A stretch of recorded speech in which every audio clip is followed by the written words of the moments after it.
בוקר טוב לכולם, ברוכים הבאים למספרה שלנו, אביב גבאי ברבר שופ. אנחנו באים להראות לכם מה אנחנו עושים פה במהלך היום. אבל מה זה? איפה כולם? מה קורה פה?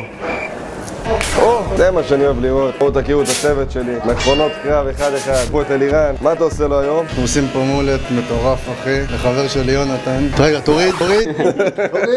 עוד לא סיימנו. אבל רואים את הכיוון, משהו פסיך. רביד המחדד. אני רביד, דירוג הפוך, צד שני דירוג פנימי. יאללה, סומך עליך, תן בראש. בואו תראו את עידן. בואו תספר לנו מה אתה עושה פה בתספורת. אנחנו עושים פה במויקן סוג של לב, צד אחד לב שעולה מלמעלה למטה, דירוג הפוך. צד שני אנחנו נותנים כמו טייפר, והצד הזה אנחנו נותנים דירוג מלמעלה למטה ומלמטה למטה. צפות לא שגרתית אבל יפה. אלוף. תכירו את אבירן, יד ימיני. אנחנו עושים היום מויקן. אבירן, סליחה, התבלבלתי. חדש? לא. גזירות, טיפה קירות במסגרת, משהו מטורף. אבירן הוא גם מורה איתי בקורס, יש לו המון מידע להעביר לתלמידים שלנו, והוא מאוד מוכשר. מרגש. זה יוסף הקוסם, הוציא אותך חדש. 10 מ-10. כן? כן.